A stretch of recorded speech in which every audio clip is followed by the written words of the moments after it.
It's another Friday, and we're here to have another conversation. How have you been? I hope you've had an awesome week. Um, I've had a good week, and had a few experiences that I wouldn't have liked to see, but I saw them.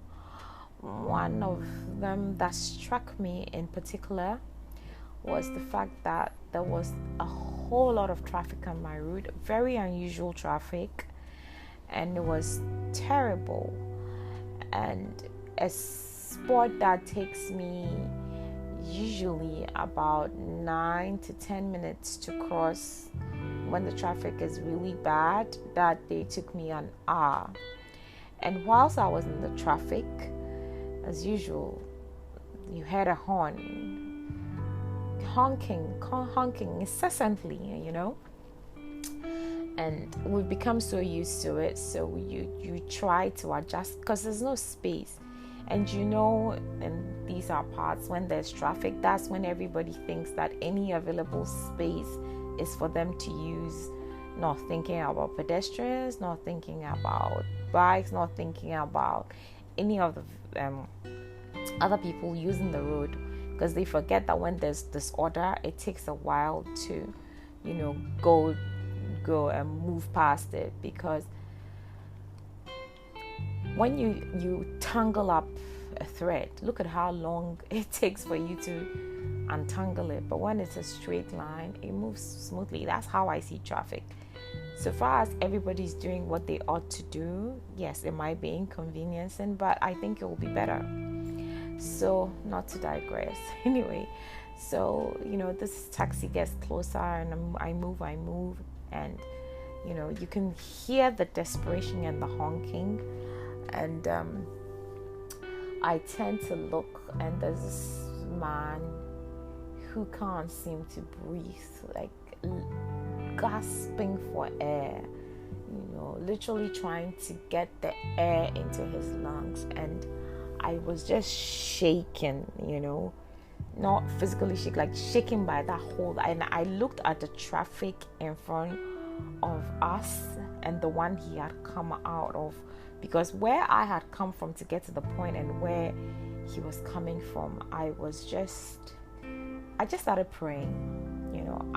I just started praying for him. And so we moved to the side, and then people who were not driving, who were in their cars, then started, moving forward to let other people know that they should give way. Because I tell you, what we saw, it was sad, it was really sad. And I was just thinking, if people just stayed in their lanes, perhaps he could even have used the side road to get, but everywhere was choked. And I just started praying for him. He was on my mind the whole day. I came back home, I was telling my kids about it. I was telling my mom, I was telling anybody who would listen about it, because the next day when I was driving on that same route, the traffic wasn't as bad. It took me the usual 7 to 9 minutes to cross it, and he came to mind again. I don't know who he is, but I just prayed for him. I've been praying for him the whole week, and it was so surreal for me, and it made me sad, it made me angry, it made me feel all kinds of feels. And I don't know, the next day, another encounter, driving through traffic, and then this time not so terrible, but like 5 cars away from me, I just see mask flying in the air, tissue. And what has happened? The motorbike has knocked down a hawker and knocked the gentleman so hard that he went and hit another car. His goods were flying all over the place. There was a nurse in one of the vehicles that it hit, so she stopped and she was helping him. It was just crazy, and I don't know. It makes me wonder a lot about traffic regulations. But anyway, I just wanted to share some of the things I saw during the week with you, and just, break some ice, because today I want us to have a conversation about intimacy. What comes to mind when you hear the word intimacy? What do you think about? What is your immediate thought? I always feel as though sexual intimacy is something that has been so projected that the other kinds of intimacy is not even spoken about. But I think that when every other intimacy you have with someone that leads to a relationship and marriage, the physical intimacy becomes stronger. And that's how I feel. I always feel that when the physical intimacy leads before and friendship is not formed, there are bound to be problems. So whilst I talk about abuse, I also feel like when all these intimacies are strong, you're able to spot red flags quite easily. So I just want to ask, what do you think intimacy is? What is intimacy? What does it mean to you?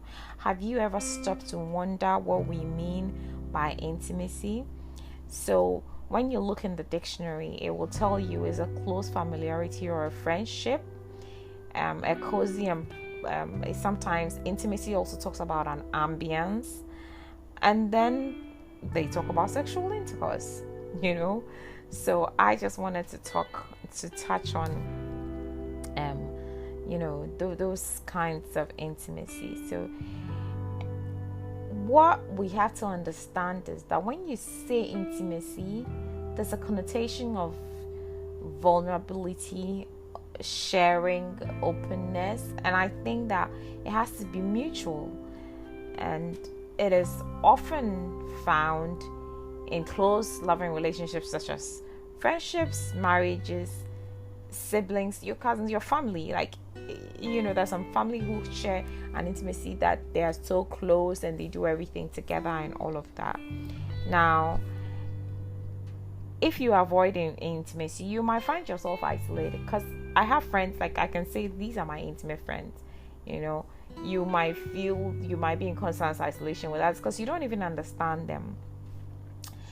And then fear of intimacy can also disrupt a relationship because you are afraid of what will happen. We're social creatures. We are made to thrive and dwell on close relationships. Our whole relationship with God is based on intimacy. He wants to know the ins and outs of our brain, our minds, our hearts, our thoughts, our actions towards ourselves and each other. God loves us so much that He wants us to love ourselves and He wants us to love other people, So I always say this: God is love. Why does the Bible say God is love? God is love because that is the essence of who God is. And if you can have an intimate relationship with God, that is the ultimate of all relationships to me, and is devoid of sex. I don't think sexual intimacy should be the leading thing that we talk about when it comes to a relationship. But alas, sex sells, they say. So here we are. So what kind of intimacy do we have? I've done my research on intimacy for such a long time. Some say 4, some say 9, some say 8, different ones, but I found a lot more, and I found about 12. So when we are talking about intimacy, like I said, the assumption is that it has to be physical or it has to lead to sex. In some cases, intimacy can even be intimidating, especially for people who've been victims of abuse and narcissistic and sociopath. They use intimacy as a tool, and it can be trauma triggering. So it's important that when you're developing close relationship with other people, you understand what kind of intimacy bonds you have, you share, and how it can be made stronger so you can build on it. So there are some people who have a recreational intimacy, so they share experiences of fun sports, recreation, anything that you do for fun, and your partner, that's why you would find tribes of people in a football group, tribes of people doing tennis, tribes of people supporting Formula One, driving, car racing, BMX bike riding, swimming, or synchronized swimming. Like, when you find somebody who understands tennis and loves to talk about it, I get excited. So my number one games are tennis, football. I love watching synchronized swimming, and I love watching curling. It fascinates me. I don't know anyone who loves watching curling more than I do, but I love watching curling. It really fascinates me how the whole thing works, So that kind of intimacy, when you find someone who can talk about it, you don't want to be physically touched by the person, but the fact that they think alike, you share a certain kind of intimacy. So there are some people that I even look out for their posts, because they're going to post about my favorite team, they're going to post about tennis, they're going to post about a badass backhand by Serena, or so I just love the games that I watch. So I have tribes of people that I can talk about those things with, and I know and believe that that's an intimacy we share. And then there are people that you share aesthetic intimacies with. So you love the same kind of music, you love the same kind of beauty experiences, nature, art, dance, movies. Some people love coffee.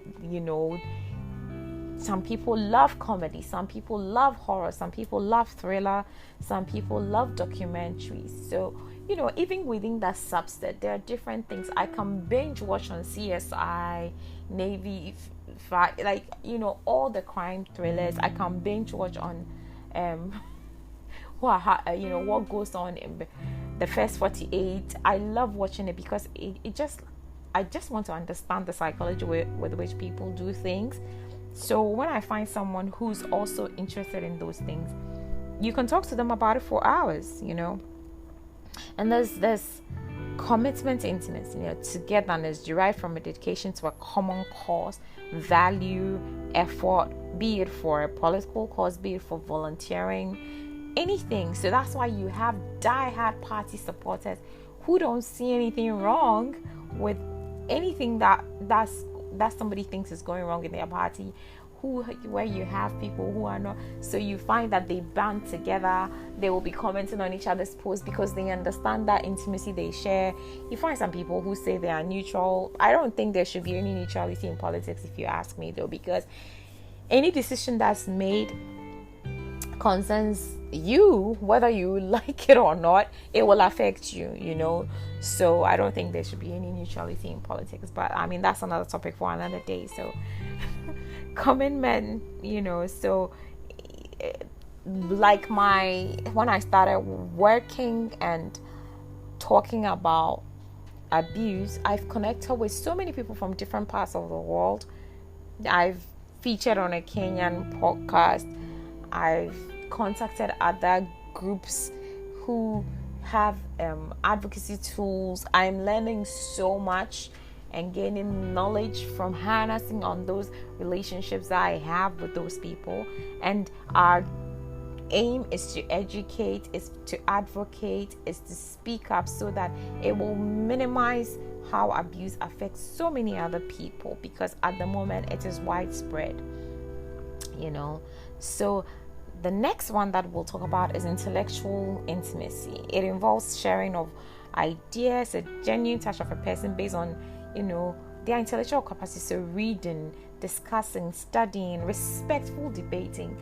I mean, listen, I have been on Twitter for years. It was a safe space for me, because now what they do on Twitter is like somebody's waiting for you to respond so they can pounce on you. Made so many friends from all over the world because I was on Twitter for so long. And even the social media space is basically as if somebody is waiting for you to post so they can find what's wrong with the post. I mean, it's crazy, so that's why I mean by respectful debating. We can agree to disagree, we can state our points without being insulting. I don't understand this modern day whole thing about insults and all of that. I don't get where it comes from. But yes, and you can have that intellectual intimacy, and you can find it anywhere, in your workplace, with your classmates, with your course mates, with your friends, with people on social media who share it. And then this crisis intimacy, you something is happening and you stand together to kind of push through and fix it, because you understand. So for instance, when somebody has lost someone and they understand grief, when it happens to someone else, they understand it. They can even talk to people about it, like someone who's gone through abuse. I always say they are your best people for advocacy. Some people have not gone through it, they understand it, they speak about it, but someone who's lived it, their experience is rare. They can speak to them the hidden parts of the victim, because they understand there are some things that a victim will not say because they feel like you wouldn't understand, So that's why a lot more survivors should speak up, should advocate, should teach, should, broaden their knowledge so they can speak for so many other people. So yes, this crisis intimacy. Now, this communication intimacy, being open, honest, trusting, truthful, giving, loving, positive confrontation, and giving constructive feedback. One of the things about abuse is how perpetrators will say anything they like without a filter, insulting, rude, and then they will say, "Oh, I was just trying to correct you." It doesn't work like that. There is a way to communicate, and it must be respectful, it must be constructive, and it must be willing to build your person up. It's like raising children. If you're constantly shooting them down, not having a way channels of coming to have a conversation, at some point nobody's going to be talking to you, so it's important to do that. Now there's a creative intimacy, helping each other to like people in the film community, book writers, editors, they have conversations, they have meetings, they understand their language, they understand their thought process, they know the perils of what it means to be shooting late at night or early in the morning, what a call sheet is. I mean, I hear them say it, I don't even understand it. And even transforming into a character, nowadays, back in the day when we used to watch African movies where the character walked around with the same haircut regardless of whatever circumstances they were in. But now you can see characters losing weight, gaining weight, shaving off their hair, doing all kinds of things. That doesn't make them look the same, so they can act out a certain role, So when two actors meet, they understand there's an intimacy. That's why they band together sometimes. They understand what's going on, and there's no separation between them because they share the same kind of intimacy, closeness, So then there's emotional intimacy. So there's sharing significant. You have a conversation so deep with a person, and you feel like they get you. You get me. You really get me. And so that's just what it is. Then there's conflict, standing up for each other, fighting in non-destructive ways. And there's spiritual intimacy, sharing religious philosophy and all of those things, that we-ness. And then the last for me is sexual intimacy. I mean, sensual satisfaction, the experience of sharing and all of those things. But you see, what a lot of people don't realize is that sexual intimacy comes with a level of trust. Even for prostitutes, when a client picks them up, even though they are afraid, they still trust that the person is going to say, okay, I'm going to pay you for this kind of relationship. So they trust the money more than the intimacy, So that's how I feel that all these intimacies are bound. Now, when people bond during leisure, emotional intimacy, sharing, intellectual, sexual. Now, there are people who are also afraid of intimacy because they've had abandonment issues, they've had control issues, they've dealt with past abuse, and they're afraid of rejection. So they don't even want to get close to anyone because they don't want to have to face that rejection again, or they don't want to be controlled, or they don't want to relive that abuse, because anybody who's been abused has trusted their abuser. A lot of people need to understand this. Anybody who's been abused, be it in a marriage, be it in a relationship, be it in a sexual abuse, be it in child abuse, be it in a work-related abuse, because some bosses can be narcissistic as well, and all of that. They've trusted these people in the initial stages of their relationship, and their expectations of them was not what manifested. So anybody who's been in a relationship with who's been abused, has had a relationship with their abuser, and that's what a lot of people need to understand. They've trusted their abuser prior to the abuse happening. So when they speak up, they are not speaking from a place of not knowing, not trusting, not understanding what was before the abuse began, because usually abusers don't show their hand till they feel like they've gained your trust. Right? So let's have that conversation. So, I think that when you want to build intimacy in a relationship, it requires doing the easy stuff, finding easy stuff to talk about, sharing your dreams, goals, and aspirations, building trust, be patient. Getting to know someone is not a joke.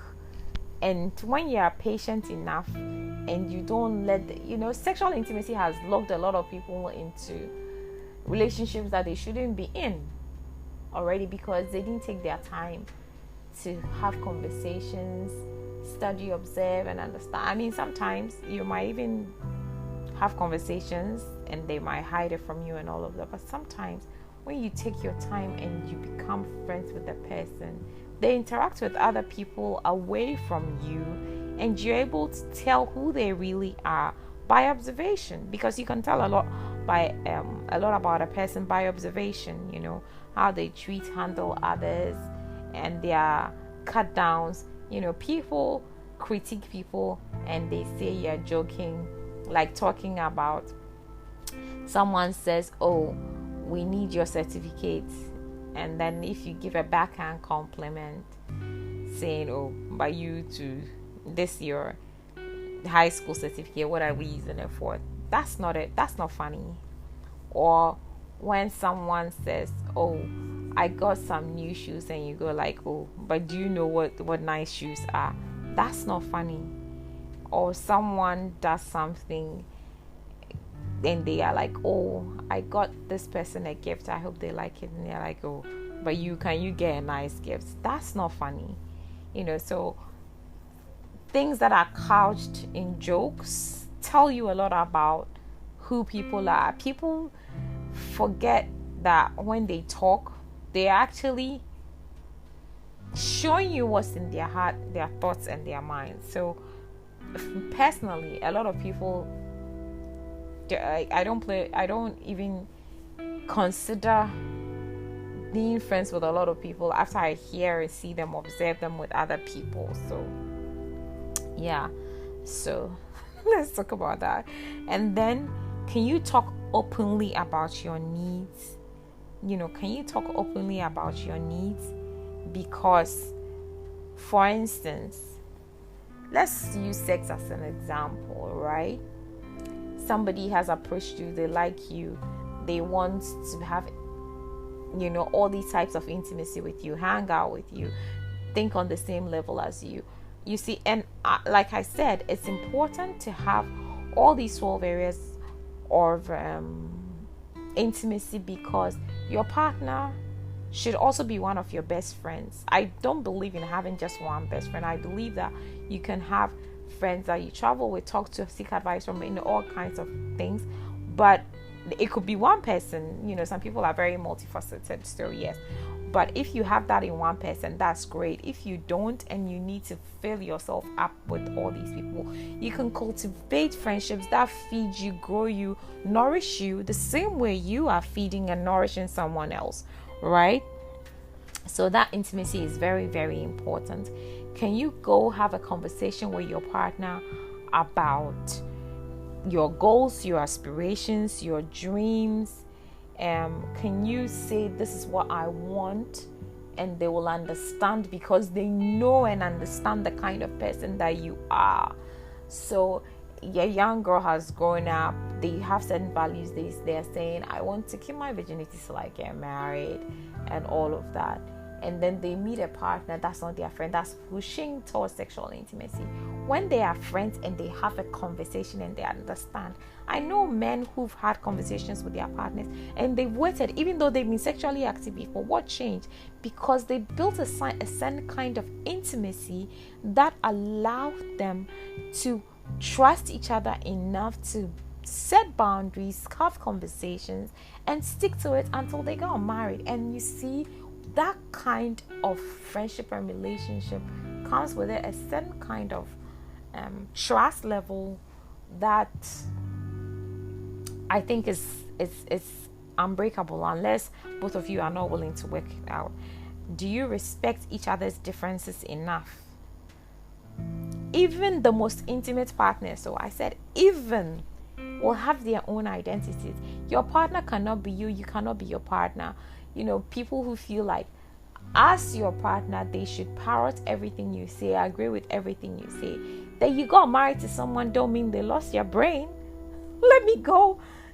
Doesn't mean they've lost their brain. I had to use that slang. Don't mean they lost their brain. So, that you're married to someone does not mean they've lost their ability to think. So please, let them have their identity. Let them be who they are. You met them as someone before they became your partner. So that's someone that you met. Wait, are you looking for an extension of yourself? Are you looking for a clone of yourself? Or you're looking for a partner who will complement your strengths and weaknesses so you can both grow in power? So it's very, very, very, very important that we build each other up, we trust each other, and then we build a relationship that's built on trust, figuring out what authentic sharing of thoughts is and feelings. Intimacy is not just about sex. Sex is just one of the things that include intimacy. So if you are just working on your sexual intimacy and leaving all the others behind, I'm sorry, you are making a mistake. Right? So a couple can have a relationship about what they want out of their relationship, and also what's still scary to them. How do they move on? And then they have a common understanding of where both of them stand, so they can be stronger together. So it's important that you have conversations. Talk, have more introspective conversations. Talk about your emotions, talk about your experience.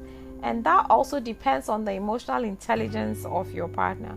The intellectual intelligence of your partner is also important. There are some people that when you speak to them, my dear, they will use everything you said as a tool against you. So it's very, very important that you build each other up. Kingsley Moyo says that our memories are closely linked to our senses, right? So the memory of a good time is linked to your senses. I mean, how do you then share something with someone that's you don't have any memories with? And I saw a Frederick Nietzsche post quote that said, "It's not a lack of love, but a lack of friendship that makes unhappy marriages." All these that intimacy that we're talking about, if you don't have it, if you don't work on it, if you don't fill each other up, your sexual intimacy will suffer. A lot of people try to fix all these other things by forcing sexual intimacy. Sexual intimacy should be the least of your worries. When everything is strong in the other areas, trust me, your sexual intimacy will be a bang. On that note, I would like to say thank you for listening to me, and I hope and pray that you will have an introspective conversation with yourself and understand the kind of intimacy you share with your partner. And play the podcast again, listen to it, state it. Where do you need to fill each other up? Where do you need to have conversations? It's important, please. I mean, maybe next time I should also talk about values, what values are in a relationship. Because when people don't share common values, also there's a problem. And sometimes these are the things, the intimacies will lead you to the place where you have a common value. So what common value are you going to raise your children on? Are they going to be honest, loving, kind, caring people? Or you just want to raise people who are selfish and how are you raising your kids? Are you going to have a conversation about it? Because you ought to, So what kind of home do you want to have? Those values are important, but all those conversations can be had when the intimacy part of the relationship is made stronger. So I hope that I am developing an intimacy with you guys where we're both learning from each other. I'm coming to share my mind with you, and you're playing, listening, telling other people about it, and we're all growing, learning from it. So don't let sexual intimacy be your number one stop. Build the other intimacies. Until same time, same place, next week, another Friday. This has been your girl, Ama Emefa Doris. Think about mommy on Conversations with Ama. I love you. Thank you for the shares. Thank you for the repost. Thank you for everything. I mean, one person plays my podcast, I'm happy. 2 people, I'm happy. 3 people, 10, 20, 100. I mean, I love you guys. Thank you for, constantly playing and listening, because you're helping me grow. And I love you. Have an amazing week. Until then, take care and be safe.